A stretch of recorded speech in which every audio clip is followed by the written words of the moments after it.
The fourth talk is by Michael Hasselmo, comes to us from Boston University.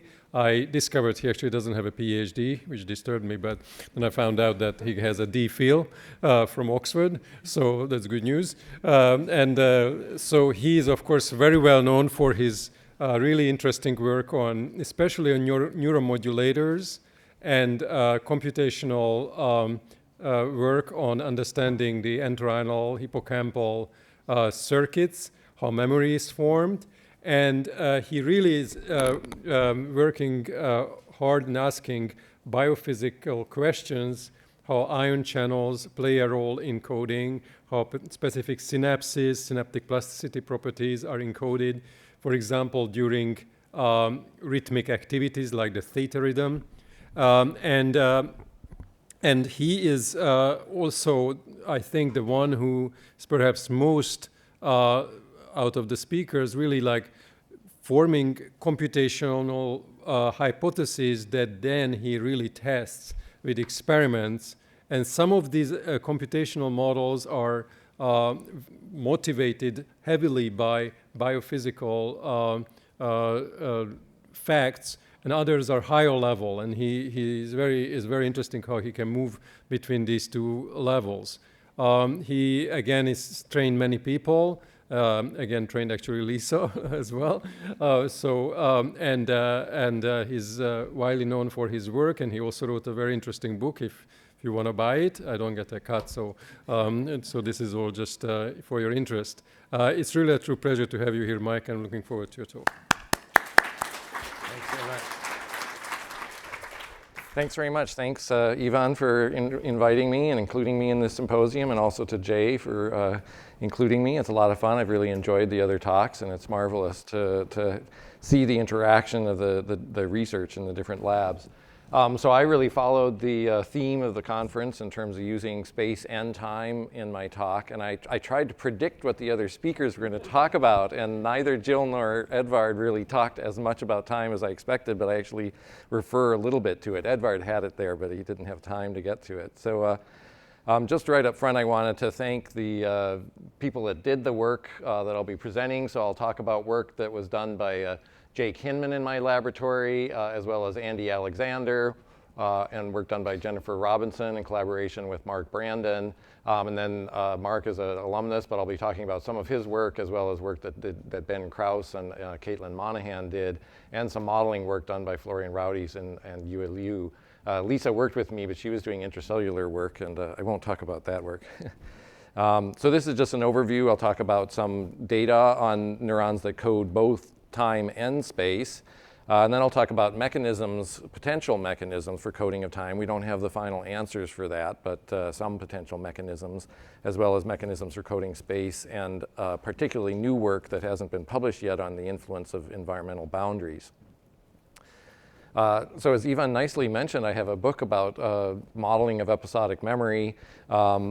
And it really talks about a particular framework for modeling how you could get the spatio-temporal trajectories of memory. So Tulving defined memory in terms of, what did you do at time t and place p.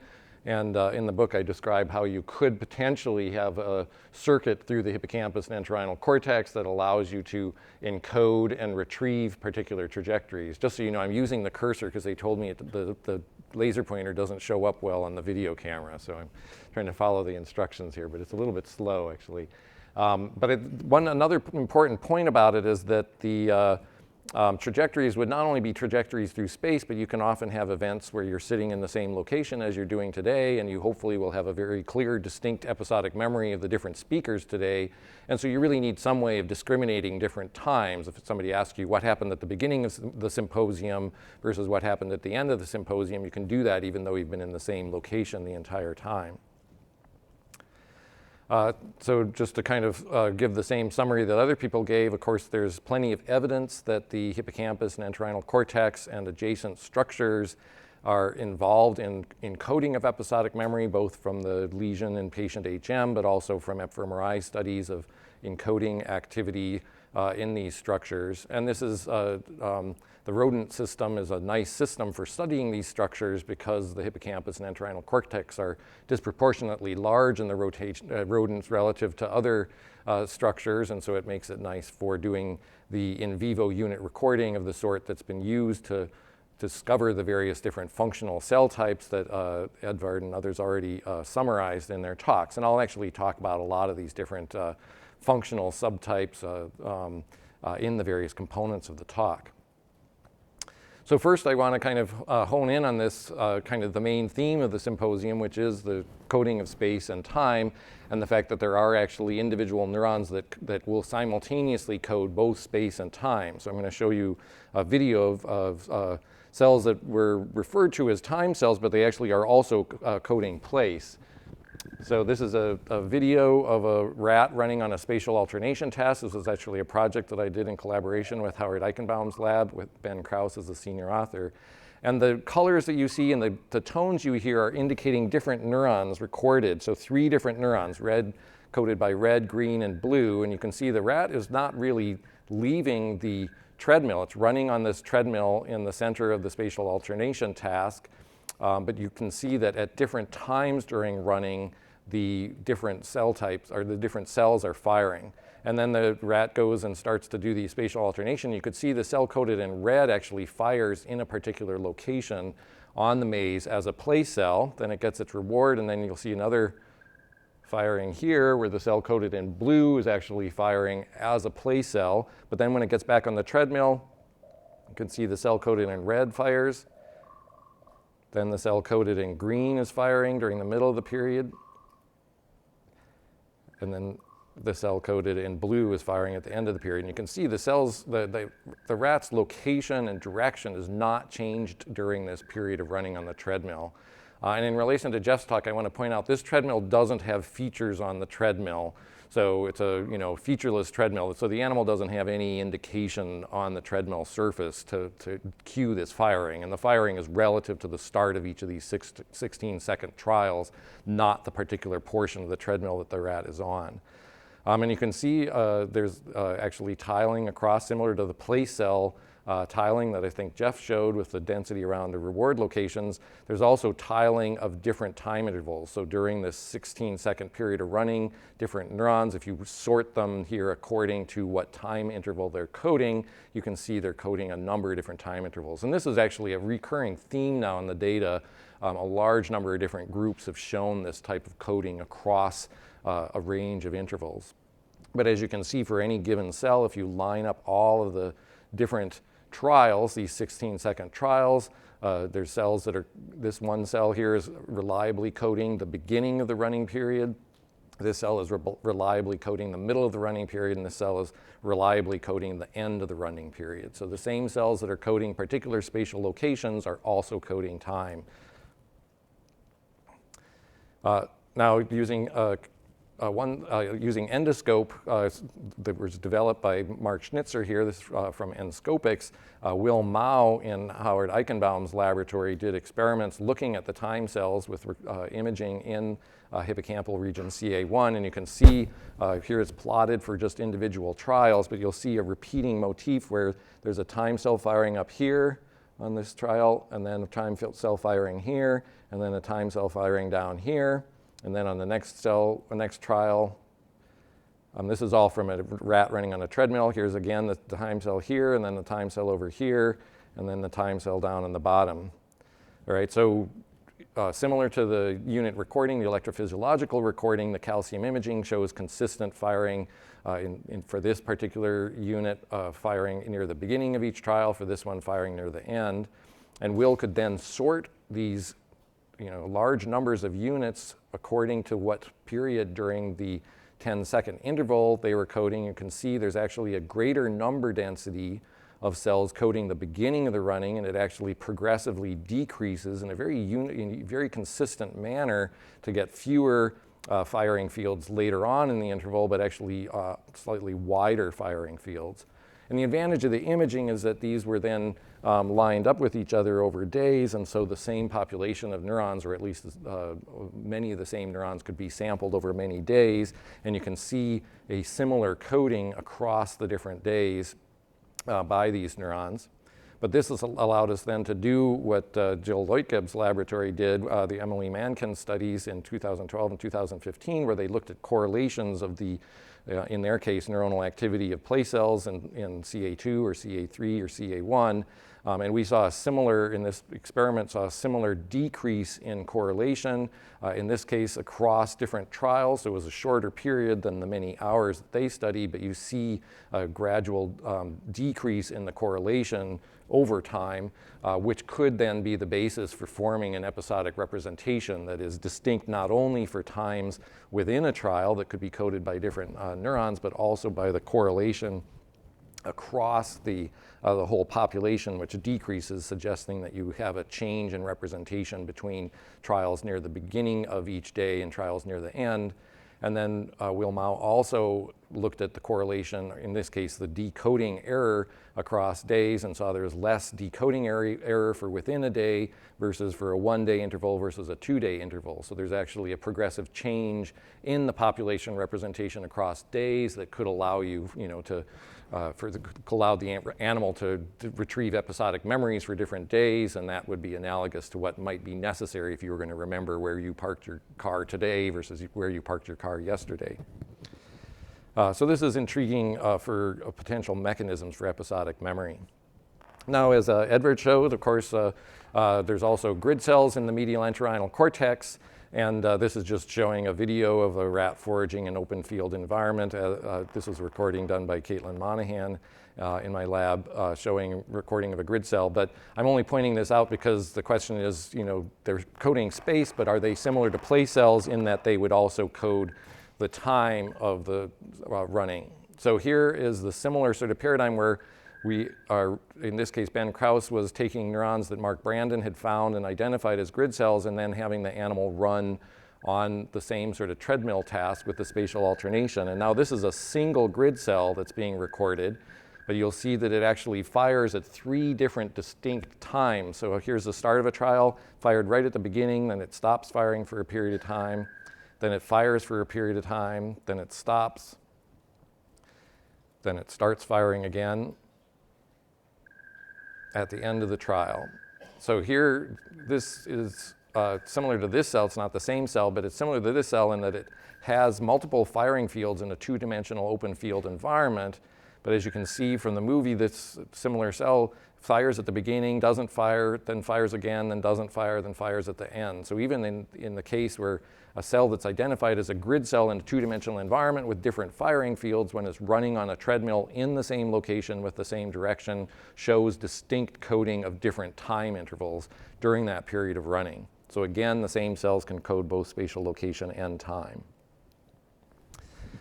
So it's, we've seen quite robust coding of both dimensions. Now the question is, what are the potential mechanisms for coding these dimensions? And right up front here is where I tried to predict what Edward would end up speaking about. I actually put in a slide. He did show this slide, so I guess my prediction was correct. He just didn't have that much time to show it.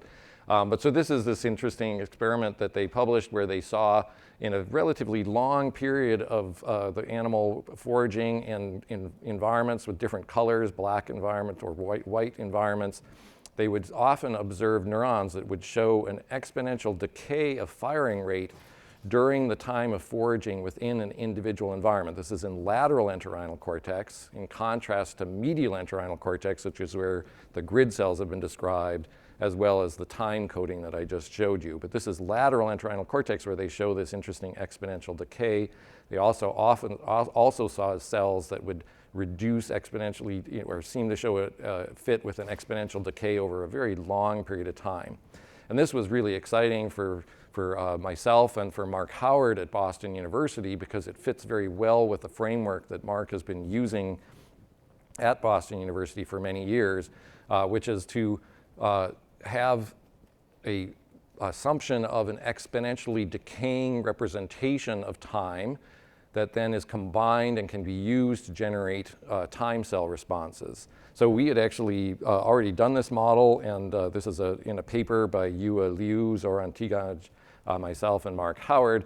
we'd already actually written up this paper and submitted it at the time that we saw Edvard's paper. So it was perfect for us because in our paper we were actually motivated by slice physiology data by my former collaborator, Angel Alonso, who sadly passed away in 2005. But Angel Alonso's group had observed neurons that had firing in slice preparations that would have firing rates that would, in some cases, decay exponentially for periods of time. And this work has also been done on Motoharu Yoshida, my former postdoctoral fellow. This is actually here an intracellular recording done by Schwint in cortex. There's a number of different preparations that show in intracellular recording this type of exponential decay. So we'd use this as a justification for a spiking neuronal model that could model how neurons could show an exponential decay of firing over time at different time constants, very similar to what the Tsao paper shows from the Moser laboratory. So this was the input, a set of spiking neurons with different time constants were the input of this network that we recently published. And then the output was generated by having these inputs go to neurons that were either excitatory or inhibitory, and then would connect to output neurons that would, in a sense, sum up the addition or subtraction of these different exponential functions and would be able to generate the time cells that look, I hope you see this looks quite similar to the distribution of time cell responses in the data from the paper by Will Mao, where you have the higher number density of time cells coding the beginning of the trial with shorter periods of firing, and then a smaller number of cells coding longer periods at later portions during the trial. And this is an important part of the model that Mark Howard has been describing, which is the idea that you would have a scale invariant representation, and this is consistent with a lot of data, both physiology, as we're showing here, but also behavior, that if you ask an animal or a human to discriminate different time intervals that are 1 second versus 2 seconds, their resolution will be more accurate than if you ask them to discriminate time intervals of 10 seconds versus 20 seconds. And so this scale invariance appears here in this model, where if you normalize them to the same interval and same magnitude, you'll get the same shape. And this is important if you're trying to remember. You want to remember, what did he just do with the cursor 3 seconds ago? Or you want to remember, what did I just talk about 5 minutes ago? Your ability to discriminate that, your ability to encode those types of memories on different time scales depend upon having some representation of time on multiple different time scales. But so we were very excited when we saw the data from the Moser laboratory, because we could essentially use that as another justification for the input. We could imagine this is lateral entorhinal cortex, and that we are giving inputs that have different time constants. In their case, of course, they have time constants on the order of minutes, and we were using time constants on the order of seconds, but that's perfect, again, for this problem of scaling multiple, or remembering multiple different scales of time in episodic memory. And as I mentioned, in terms of the output, we were replicating it in terms of the data from Ben Kraus's experiment, where you have different time cells coding different intervals during time, and in particular getting at this change in the number density of the cells, with the higher number of cells at the shorter time intervals, and then the broader distribution of firing and the smaller number of cells at the longer time intervals. So that's something that's effectively generated by this model. Now, there's other ways of generating these models. You could have a chaining model, or we could use different types of models, and if we can have more discussion about that if we want during the discussion period. Right, so I also wanted to talk about potential mechanisms for coding of space. There's a number of different ways that you can generate grid cell or place cell type responses. I'm just kind of broadly summarizing. There's a lot of different models in this domain, but I'm broadly summarizing 2 different types that I'll talk about. One type is doing integration of self-motion velocity. So that would be the speed and direction of the animal. If it can integrate its movements at each point in time, then it can estimate where it is, just integrating that velocity, where you can estimate where it is relative to its starting point. And this is the attractor dynamic model of grid cells uses this. The oscillatory interference model of grid cells uses this mechanism. Later then I'll also talk about an alternate model using a transformation of sensory input, and actually both of these components have been described in this recent paper from Lisa Giacomo's lab by Malcolm Campbell, these different potential influences on firing. Now it's reasonable to assume in these models, the path integration models I'll talk about first, it's reasonable to assume that you have a self-motion signal available in entorhinal cortex because there are cells coding both direction and running speed. So Edvard already summarized the head direction cells that were described by Jeff Taube and Jim Ronk, and also by Sargalini in the Moser lab. This is one recorded by Mark Brandon in my laboratory showing tuning for southwest direction and not firing for the north, east, or south in this polar plot. And then as Edvard also mentioned, there are cells, many cells in entorhinal cortex that will code speed by showing a linear change in firing rate based on running speed. And these were actually in some early papers by O'Keefe, but the Kropff paper from the Moser lab was calling them speed cells specifically for cells that weren't coding other factors, that were only coding speed. But there's a number of papers showing cells coding both speed and other factors. And these, let's see if I can get this to start. So this is just one of the types of models. This is the oscillatory interference model that can use a measure of velocity to generate a code of location. And this is just showing how, in this case, in this model, the oscillations here shown here are being driven by the velocity of the animal relative to different directions in the environment, and then you sum up the oscillations when they cross threshold, and you can generate a grid cell firing field that in a sense is based on the integration of the velocity over time. Now this overall framework of using direction and running speed is consistent with some data.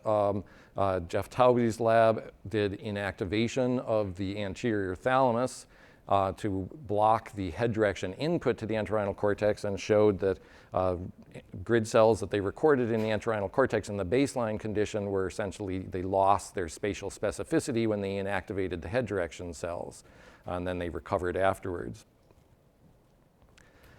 Similarly, Mark Brandon in my laboratory did an experiment where he recorded grid cells in a baseline condition and did inactivation of the medial septum. A similar experiment was also done by Julie Koenig with Jill and Stefan Leutgeb. And in this case, it also had the effect of wiping out the grid cell spatial specificity. So you can see during medial septum inactivation, you lose that spatial specificity, and this is associated with a change from theta rhythm oscillatory dynamics in the entorhinal cortex in the baseline condition to the loss of theta rhythm oscillations during the medial septum inactivation, consistent with the role of these neuronal inputs in generating theta rhythm. And this is something that Ivan and others have done a lot of work on, this, the role of the medial septum in driving the theta rhythm oscillations. Then when the theta rhythm recovers, you see a recovery of the spatial periodicity. Now, this is in a sense the opposite of the head direction manipulation done by the Taube lab, because we showed in the same paper that the spatial periodicity of the grid cells, these conjunctive grid by head direction cells, the spatial periodicity of these cells is lost, but not the head direction coding. So it's the opposite of the case where they are blocking the head direction input and seeing a loss of grid cells. Here we have a loss of the grid cell firing, but we have the maintenance of this head direction coding in the environment.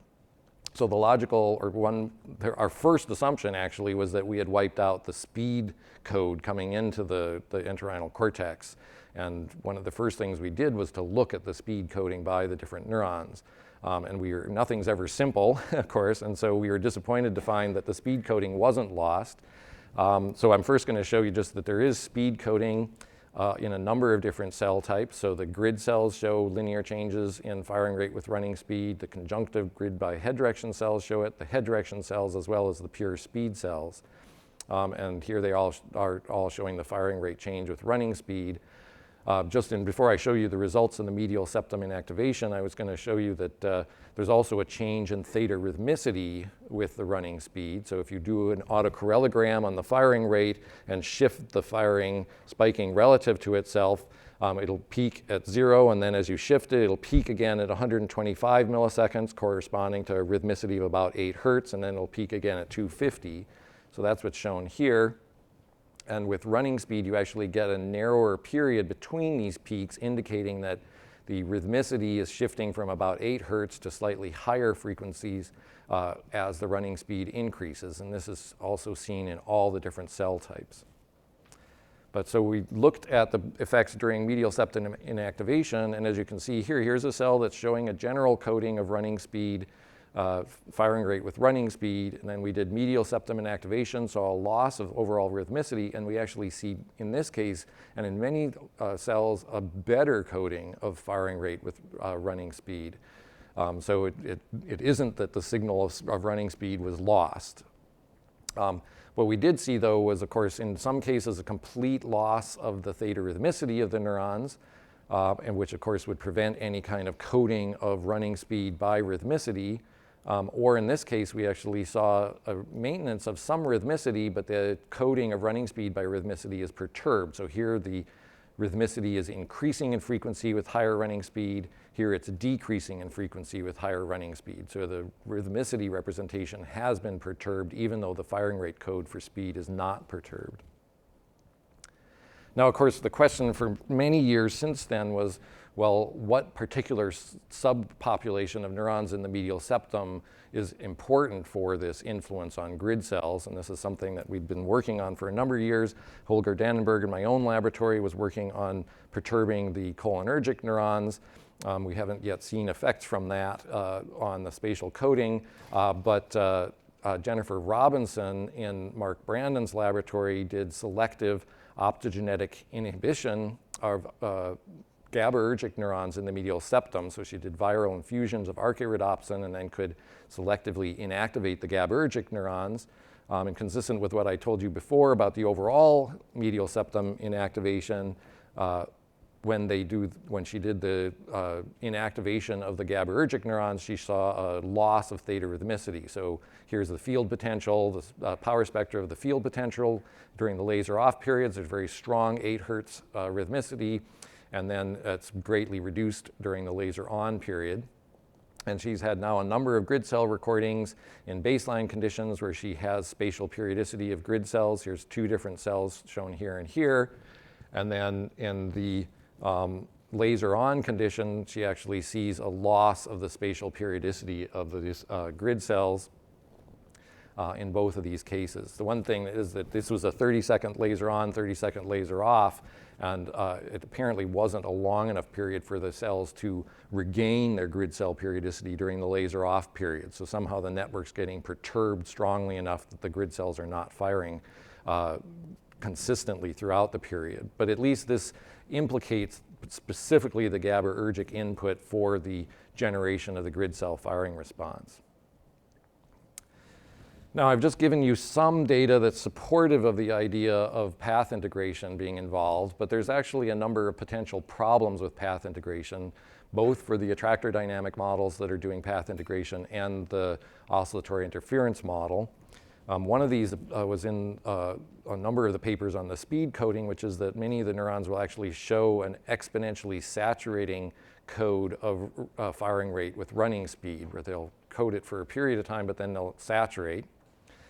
This has been shown in a couple of our papers. And there's actually, throughout these different classes, there's actually a number of cells that show this saturating exponential distribution of firing, and that's problematic for doing path integration.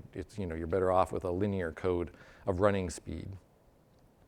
Another important thing that you might have noticed is that I kept referring to the fact that you need movement direction for the path integration model, and yet the citations are always to head direction cells. That's what all of these models have cited in the past. So we decided in our laboratory to test whether movement direction equals head direction, and we found that it doesn't. And you can walk around and turn your head back and forth, and your head is not correlated all the time with your movement, and neither is that the case in rodents. And we actually looked at periods of time when the rodent head direction was more than 30 degrees away from the movement direction to see what the neurons were actually coding. And we found many cells, consistent with previous studies, many cells coding head direction during these periods of time, and no cells were coding pure movement direction. So there were none that stayed focused on the movement direction of the animal independent of its head direction. So this indicates that we don't have a clear code for movement direction in the entorhinal cortex. And then we gave these different inputs to the attractor model, which is using path integration, as well as the oscillatory interference model. If we give movement direction input, we get nice spatial periodicity of grid cells. If we give the head direction input, we don't get this clear spatial signal. So the head direction signal from the behavioral data is not going to give you the necessary overall movement direction signal that you need. And various people suggested, well, maybe the head direction, if you average it over a 1 second period or a 2 second period or some period of time, on average, head direction will add up to movement direction. We tried that and we got distributions that looked similar to this in the model. So you can't use head direction as an input to these models. So this leads us then to the case that I'll talk about for the rest of the talk, which is that many models have proposed that the grid cell spatial code could be using some transformation of sensory input instead, where there's an egocentric view of the world, and then you can combine it with head direction coding to generate an allocentric spatial location. So this is where I'm going to talk about the influence of environmental boundaries, because in most of these experiments, the most salient visual features have to do with the features on the boundaries. So there's plenty of previous studies showing that movement of the boundaries in the environment will influence the spatial coding by grid cells. This was initially done by Caswell-Berry, who recorded grid cells in a 1 meter square environment and then compressed them in different directions, and saw that the spacing of the grid cell firing fields would compress in the direction of the boundary movements. The Moser laboratory showed this similar effect. Here's a case where the neurons have the grid fields are relatively widely spaced in the environment, and then the movement of one of the boundaries will compress them in that direction.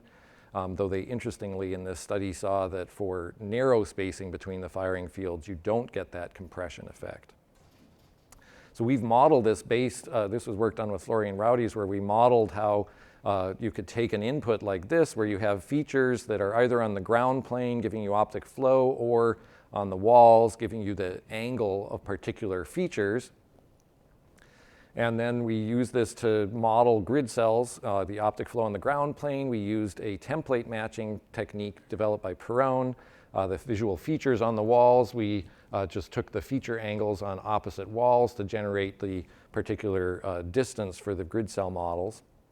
And we were able to replicate the compression. So if we had visual features on the walls, we could replicate the compression of the grid cell firing spacing in that dimension.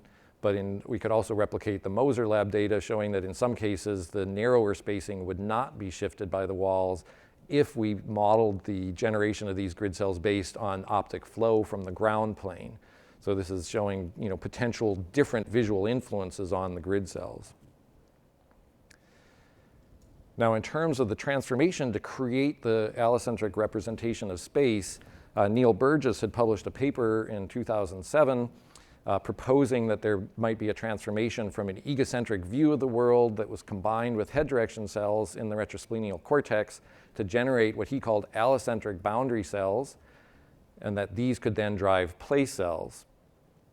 And this is something that had arisen out of early work that the O'Keefe lab did, where they had place cell firing in a 1 meter square environment, and then they expanded the environment and saw that the place cell firing fields would often get stretched out.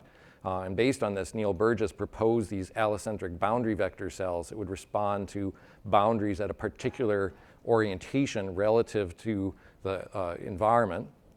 So this would be, in a sense, coding the east boundary. And when I first saw this model, I thought, oh, there's no way that neurons are actually coding boundaries in that way. And I was very surprised when both the O'Keefe lab, Colin Lever and Caswell-Berry published these cells, as well as the Moser lab, what they call border cells. Both of these labs have shown these types of allocentric boundary cells. Here's one that's responding to the west boundary of the environment. Here's one that's responding to kind of the southeast boundary of the environment. And they have the characteristic, they'll respond to the walls, they'll respond to inserted walls. So this is showing firing to an inserted wall. They'll also respond to the edge of a tabletop. And if you pull the tabletop, two tabletops apart, they'll actually respond to the gap between the two tabletops, even though the animal can still cross those. So there's a very salient representation of boundaries in actually entorhinal cortex and other areas such as subiculum. So as I mentioned, Neil Burgess had proposed that these boundary cells could be originally driven by egocentric view cells. And this is where we were very excited to find evidence for this type of response. So Jake Hinman in my laboratory was recording in dorsomedial striatum, and he was actually recording in the region getting input from retrosplenial and entorhinal cortex. And he found cells that essentially have the same sort of egocentric representation that if you look back at the Neil Burgess paper, he has plots that are very similar to this. So Jake was recording from a neuron as a rat was foraging in an open field environment. And he saw firing when the rat was near the south wall if it was going east, but if it was near the north wall, you'd see firing if it was going to the west. And he correctly assumed that this meant that the firing was in response to the position of the wall relative to the animal, the egocentric coordinates of the wall. So he did egocentric plots that where you have the animal facing forward here. Forward is up, back is down, and then left and right. And he would plot for each spike, he would plot the position of the boundary when that spike was generated. So here's the position of the boundary for 3 different spikes. Here's the position of the boundary averaged over 222 different spikes, and you can see this cell is consistently firing when the boundary is to the front right of the animal. And then you could divide by the occupancy of the wall overall and the behavior to get to occupancy normalized firing. So here's a clear example of a cell that's responding to the egocentric position of a boundary. And he's found many cells of this type. Hopefully this will be published soon. Here are multiple examples of neurons coding an egocentric position of the boundary just to the right. Here are neurons coding position just to the left of the animal. Here's neurons coding position at greater distance from the animal.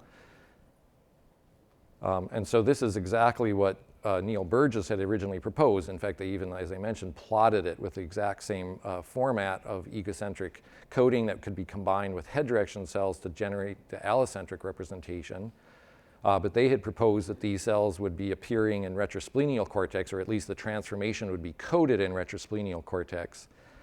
And so Andy Alexander in my laboratory went and recorded in retrosplenial cortex and has seen these same types of egocentric boundary responses, coding left or right side boundaries, or even right to the, to the back of the animal in the retrosplenial cortex, consistent with Neil Burgess's original model from over 10 years ago. So this is supportive of this notion that the allocentric spatial code could be generated by taking the egocentric input, combining it with head direction cells, and generating the allocentric representation. And finally, just to briefly bring it back to modeling of episodic memory, if you think about your episodic memory of walking in, I remember walking in here, coming from the cafeteria and going to the elevator and coming up the stairs and walking into the room. I have, in a sense, Tulving described your episodic memory as a series of kind of movie frames where you can imagine, oh yeah, what it looked like when I was walking into the room and so on. And so somehow you want to combine your spatial temporal trajectory with these egocentric views of the world. And now this is a relatively abstract, high-level model, but I've modeled how you could store a spatial temporal trajectory by having speed-modulated head direction cells, driving grid cells that could drive place cells. And then you could form associations via Hebbian LTP of the place cells with the speed-modulated head direction cells. Of course, this stage here from grid cells to place cells could be using the mechanisms that Jeff McGee talked about. But then you could also form associations between the place cell representations and these egocentric views of the boundaries in, for instance, retrosplenial cortex as the animal behaves. And then during retrieval, when there's no behavioral input, you could have this loop running to retrieve the spatial temporal trajectory and thereby retrieve these kind of movie frame views of the world, in a sense, as your recall of an episodic memory. All right, so I think I'm just about on time, and I'll close there. Thanks very much.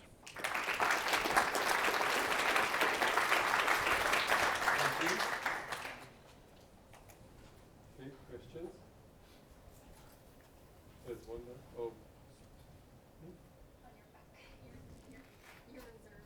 Oh, your sign is something. I'm reserved. Sorry. Thank you. Hey, Mike, thanks for being here and thanks for the very nice talk. Simple question. There are a lot of people have studied behavior at the behavioral level, the coding of time, just simple little things like pressing a bar, releasing it a certain number of seconds later, and you get a distribution of accuracy, or even licking responses, right? And I'm wondering, do we know, is it known whether the hippocampus and activation affects judgments of time in simple time-specific tasks?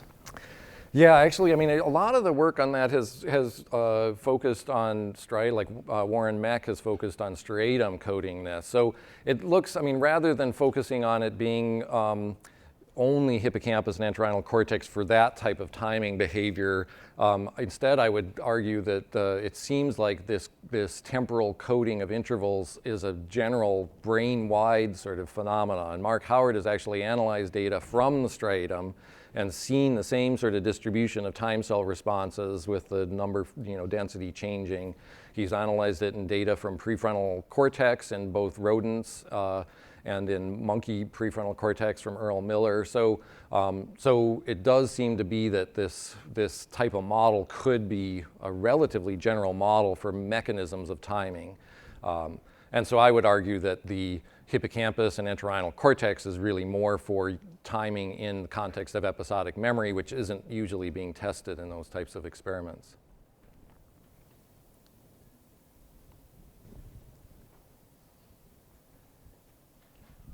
So very nice talk.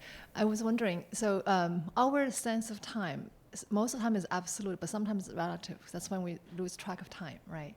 So do you think it's, so the time encoding cells, do you think that they're influenced by the state of the brain or maybe the level of the neuromodulator? Have you seen regulation of their activity, in terms of sometimes they're silent, or how spaced out they're firing, from one cell to another? Can that be modulated by actually the state of the animal? Yeah, I'd love to do that experiment. I mean, we all have this subjective experience of, kind of exciting conversations going really quickly and boring talks going really slowly, So I agree that there probably is a very strong influence of neuromodulators on this. And if we actually describe this in the paper, the Liu paper, how cholinergic modulation changing the slope of the FI curve for neurons could essentially rescale the coding very effectively, across a whole population of different neurons with different time constants.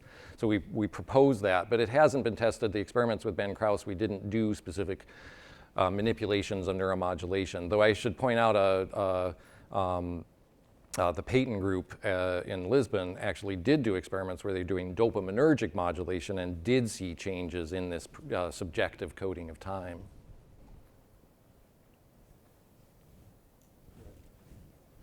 Thanks, Mike. I was wondering how you square this idea of head direction versus movement direction, and movement direction being what's needed, with the fact that lesions of ATN disrupt grid cells. Or Yes. whether you have any way in your... So, I guess I would argue that it shifts you over to the sensory processing model. I mean, it's possible that both mechanisms are working, and there's some suggestion that maybe you could have reset from visual inputs and then do path integration for periods of time and then have reset again. But I would say probably the Taube paper result is due to not the loss of path integration, but the loss of the ability to have an update of head direction so that you can take your current egocentric input and code your location. So if I don't know what direction my head is oriented at, then I could get very disoriented in terms of the visual features being translated into the allocentric. Going back to the earlier part of the talk, you talked about these cells that had time fields in the little treadmill and then place fields around the track, and their place fields around the track were in the same order as their time fields on the treadmill. And I just never thought of that.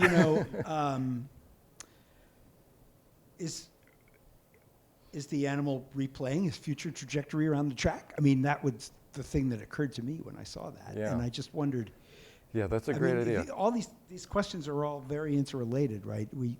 Space and time, I guess in looking at your book not that long ago, I realized that they're very intimately interrelated in a certain way, and so maybe that's not surprising. But I just wondered if you thought about whether the coding of time and space was in fact, related in those kinds of neurons. Yeah, and that would be kind of consistent with what Jill saw, maybe that you're doing the animal's doing some replay.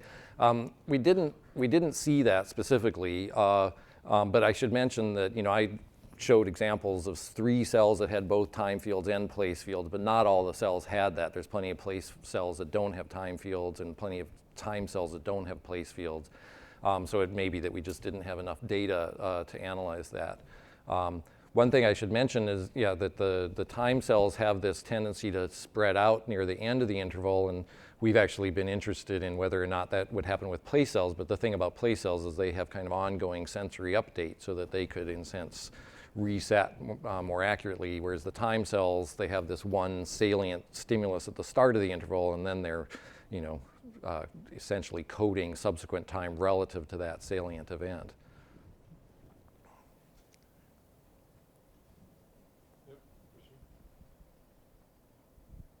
Yeah, a question about the egocentric cells that you presented. So as you know, Jim Knierim has seen similar cells in the lateral entorhinal cortex, and they've been reported in CA1. So how similar are they? And you see these cells as part of a wider network that actually is not localized to any particular region? And what kind of network could that be?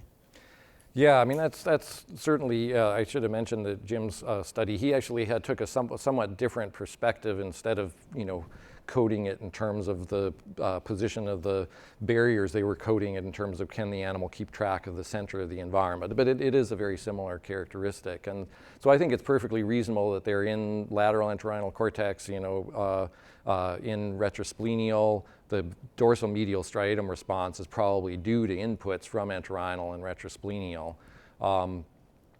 I wouldn't, necessarily expect to see them everywhere. I don't think, they'd be that likely to show up, for instance, in hippocampus, but it'll be interesting to see.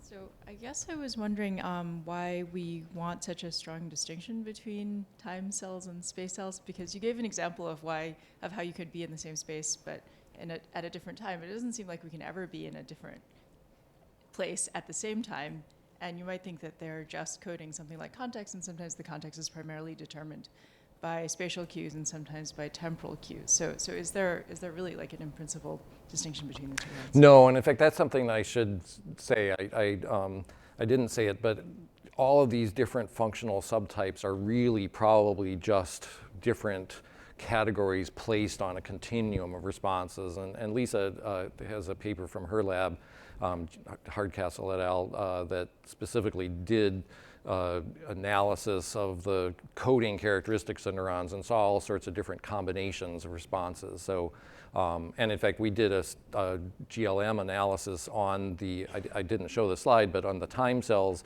we looked at whether they were coding time or distance running on the treadmill, and we saw some cells clearly coding time and some clearly coding distance, but some were actually kind of coding both time and distance. So there really is probably a continuum of coding all of these different dimensions.